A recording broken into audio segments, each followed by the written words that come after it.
Moi, je m'occupe des départements opérationnels à l'AFDA, c'est-à-dire toutes les équipes qui sont en charge directe de nos clients.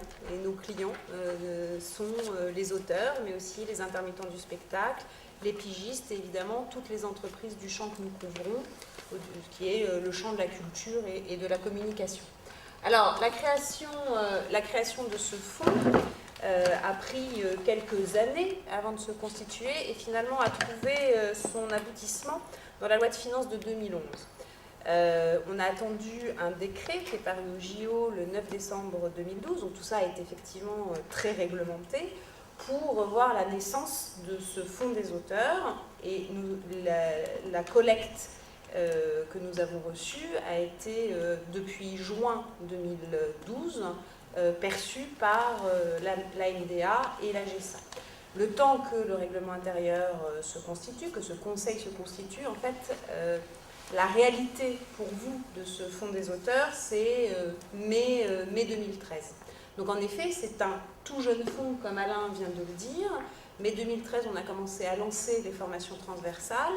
Les commissions métiers dont nous allons parler après ont commencé à publier des premières offres collectives professionnelles pour vous. Et c'est véritablement en 2014 que les choses ont commencé à avancer de façon assez importante, 75% de demandes supplémentaires sur les 8 premiers mois d'activité de l'année 2014. Alors, pourquoi l'AFDAS? Parce que l'AFDAS existe depuis 1972. Donc on a une certaine expertise des dispositifs de formation et des besoins de formation des secteurs que nous couvrons, parce que nous sommes habitués au public particulier, individu. Nous gérons les intermittents du spectacle depuis 1972 et leurs besoins en formation, les pigistes depuis 2012, et donc il était assez naturel que la gestion opérationnelle de ce fonds des auteurs soit confiée à l'AFDAS, par affinité de métier aussi. L'AFDAS, c'est aussi 7 délégations régionales. Donc, comme Alain le disait tout à l'heure, 68% des demandeurs sont en région Île-de-France, mais vous êtes aussi disséminés sur le reste du territoire. Et nous avons 7 délégations avec des conseillers qui vous reçoivent, qui vous conseillent, qui vous orientent et qui vous aident à vous retrouver dans ce maquis de la formation professionnelle continue, parce que c'est vrai que nous, c'est bien tout ça depuis 1972 que nous sommes là, mais pour des gens qui étaient exclus du champ de la formation professionnelle continue comme vous, certains ont déjà dû financer tout seul des formations avant que ce fonds n'existe, bah oui, c'est pas évident de s'y retrouver, et on est vraiment là pour vous aider et pour vous faciliter la vie. Alors, la gouvernance. La gouvernance, bah, comme le disait Alain, ce sont des représentants de vos corps de métier qui décident. L'AFDAS est un opérateur, on met en œuvre les décisions, tout ce qui doit être appliqué. Et dans ce conseil de gestion, nous avons des représentants des catégories d'auteurs, des associations, donc à la fois NDA et à la fois AGESA. Nous avons aussi un collège des diffuseurs, comme Alain le disait, qui cotisent aussi à la formation des auteurs, donc le syndicat national de l'édition par exemple. Et puis nous avons le collège des SPRD, SACEM, SOFIA, SACD, SCAM. Voilà. Donc la mission de ce conseil de gestion, c'est de définir les règles de recevabilité, sachant qu'on commençait de zéro en 2013. Donc il a fallu trouver des critères qui puissent correspondre à tout le monde, et ce fonds va continuer d'évoluer et au fur et à mesure ça va s'ajuster à votre réalité professionnelle.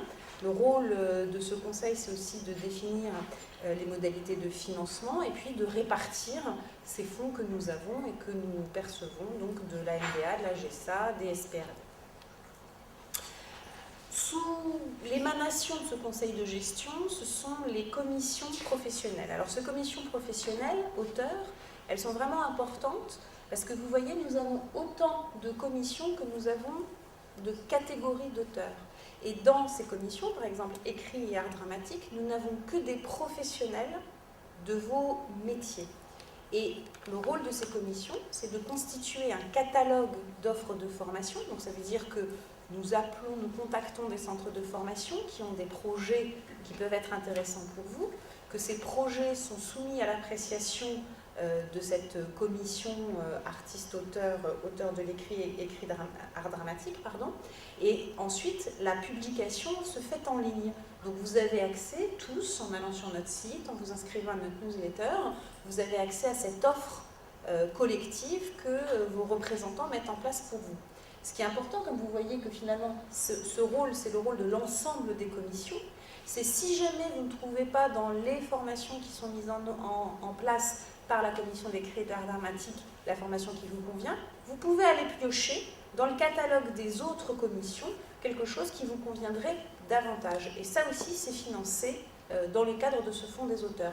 Donc vous ne restez pas, j'ai envie de dire, limité à l'offre collective de votre commission.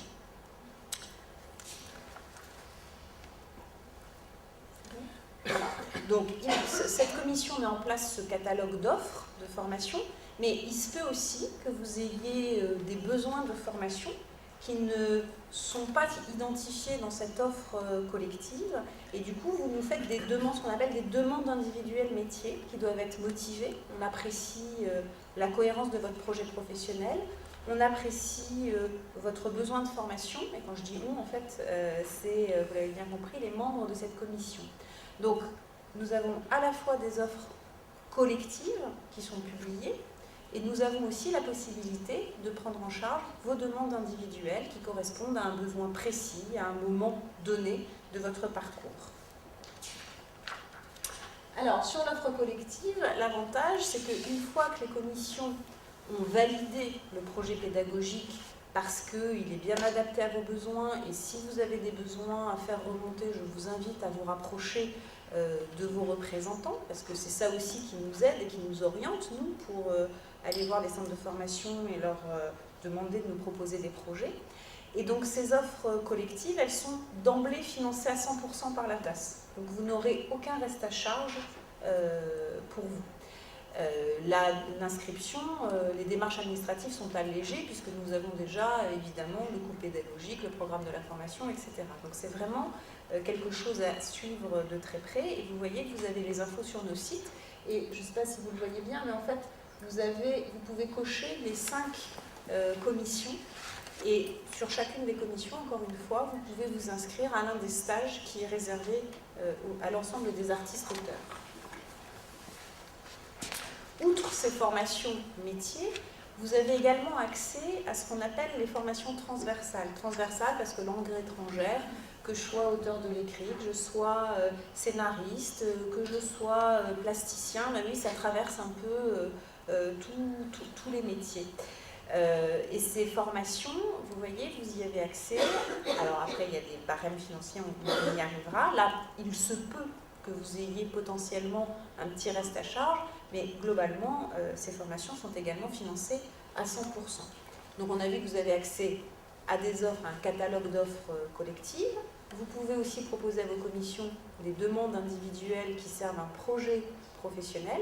Vous avez accès à des formations transversales, et puis vous avez aussi accès à ce qu'on appelle la reconversion. Là, généralement, ça va être des formations plus longues, généralement qui aboutissent à un diplôme, à un titre professionnel. Et ça aussi, vous pouvez proposer votre dossier qui sera étudié par nos services, qui pourra être présenté en commission et trouver là un financement à votre projet. Allez, je vais trop vite. Alors, comment tout ça est financé? Donc, vous voyez à droite, dès lors que je suis dans l'offre catalogue, dans l'offre retenue par votre commission ou par les autres commissions, la prise en charge est de 100%. Sur les autres formations, c'est-à-dire les formations transversales, les formations de reconversion, les formations individuelles, la prise en charge est plafonnée à hauteur entre 40 et 48 € de l'heure. Alors, ces tarifs ou ces coûts plafonds n'ont pas été définis arbitrairement. Nous gérons depuis 1972 beaucoup d'actions de formation pour tous les publics que je vous ai cités, et donc nous sommes capables de sortir des prix moyens constatés sur le marché pour ces offres de formation. Donc ces tarifs sont des tarifs moyens constatés, et généralement on tient tout à fait le pari, puisque des formations en langue, ou des formations à la création de sites internet, ou de la formation de gestion, toutes ces formations transversales tournent tout à fait dans ces prix-là. Donc ça, ce sont les plafonds, les tarifs horaires de formation, sachant que chacun d'entre vous, chaque artiste-auteur, dispose par an d'un budget, d'un crédit de 7 200 €. Donc avec 7 200 €, vous pouvez finalement faire votre marché entre les formations transversales, les formations métiers individuelles ou les formations collectives retenues par vos commissions. Alors, quelques chiffres d'activité sur 2013 et 2014. Donc 2013, le lancement vraiment des formations, c'était mai 2013. Donc de mai 2013 à décembre 2013, nous avons pu financer la formation de quelques 1600 auteurs. 1047 concernaient des formations transversales, pour une raison simple, c'est que les offres métiers ont commencé à être publiées et à être affichées, et donc à être retenues par les commissions seulement en septembre-octobre 2013. Donc finalement, très peu de mois d'activité sur les formations spécifiques à vos métiers. En 2014, de janvier à août, donc on est aussi sur un périmètre de 8 mois, nous avons financé la formation de presque 2800 artistes-auteurs. Et là, en effet, on est à 1139 demandes de formation métier. Là-dessus, donc, on a une augmentation globale de 75% des demandes, des bénéficiaires. Donc oui, en effet, manifestement, ce fonds était très attendu. Oui, en effet, les artistes-auteurs ont besoin de se former. Et oui, on est heureux de pouvoir contribuer à ça. Maintenant, sur 2770 auteurs sur les 8 premiers mois de 2014, nous n'avons que 240 auteurs de l'écrit. Donc en effet, la marge de manœuvre, et en tout cas la marge d'amélioration, est encore grande pour que vous puissiez tous venir nous voir et bénéficier de cette formation. Vous voulez dire quelque chose, Anna ? Alors, les formations que vous, artistes-auteurs, vous plébiscitez sur les formations transversales, en fait, vous êtes nombreux à nous demander des formations en langue, mais aussi en référencement de sites internet, de gestion de droit, et ce qui marche bien aussi, c'est tout ce qui relève du référencement, de la conception et de la réalisation de sites internet. Pour les formations métiers, alors dans les formations, quelques exemples pour vous donner des idées. Donc nous pouvons avoir des formations, donc là je suis sur les formations qui sont présentées à votre commission, des artistes de l'écrit, des auteurs de l'écrit. Formation à l'écriture de polar, mais on a eu aussi formation sur l'univers médical urgentiste par exemple, formation de formateur en écriture, des cycles d'écriture théâtrale, et puis pas mal de choses sur la narration dans le conte et vers la parole contée. Dans les actions collectives qui ont pu être mises en place 2013-2014, initiation à l'adaptation de romans à la FEMIS, scénario BD perfectionnement au Cézanne, dossier de subvention et résidence, du livre au film et pas mal d'ateliers d'écriture. Donc tout ça, ce sont des choses que je vous invite à consulter sur notre site et de vous inscrire sur ces stages. Et si vous ne trouvez pas votre bonheur, encore une fois, allez voir les autres commissions ou envoyez-nous vos demandes de projets individuels. Alors, vous allez me dire maintenant, tout ça c'est très beau, mais comment je peux avoir accès à ce fonds ? Alors pour avoir accès à ce fonds, vous devez être ou affilié à la GESA, et là il suffit de nous adresser votre justificatif d'affiliation, mais si vous n'êtes pas affilié à la GESA et que vous êtes assujetti, alors on va vous demander des justificatifs de revenus, et il faut que vous puissiez justifier de revenus de 9 000 € sur les 3 dernières années. C'est le critère aujourd'hui. Pas par an, au total. 9 000 € sur les 3 dernières années. Si vous avez 9 000 € en un an, ça marche aussi. Mais ça va plus vite. Mais je pense, donc ça fait partie des premiers critères que le Conseil de gestion a mis en place en mai 2013. Et c'est des critères qu'on est susceptible de faire évoluer. Donc les justificatifs, si vous êtes affilié, c'est votre attestation d'affiliation. Et si vous êtes assujetti, c'est tout ce qui peut nous prouver le montant de vos revenus en droit d'auteur. Quelle démarche effectuer pour bénéficier de cette formation ? Vous devez nous adresser des demandes, qu'on appelle des demandes de prise en charge. Sur ces demandes de prise en charge, on va vous demander votre nom, on va vous demander votre catégorie d'auteur, on va vous demander évidemment le titre de la formation que vous voulez suivre, le calendrier de la formation et le prix de cette formation.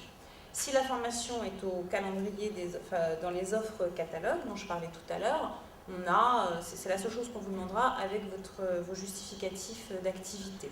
Derrière, on a le programme, on a le coût pédagogique, on a tout ce qui va bien. Si c'est pour autre chose que pour ces offres catalogues, alors on vous demandera de nous joindre votre CV et une lettre de motivation. Et on vous demandera également le devis et le programme détaillé de votre formation. Attention, vous devez respecter des délais, ça veut dire que vous ne pouvez pas nous envoyer une demande de stage la veille pour le lendemain. S'il s'agit des offres conventionnées collectives ou s'il s'agit de formation transversale, votre demande doit nous parvenir 3 semaines avant le début de la formation. Si votre demande est une demande métier et qu'elle doit être présentée à votre commission, vous devez nous envoyer votre demande 3 semaines, non pas avant le début de la formation, mais avant le début de la commission. Ça, c'est important puisque vous l'avez compris, c'est la commission qui va valider ou non votre projet professionnel et votre demande. Et sur notre site, vous avez le calendrier des dates de commission. Donc finalement, c'est assez simple de se repérer sur ces sujets-là.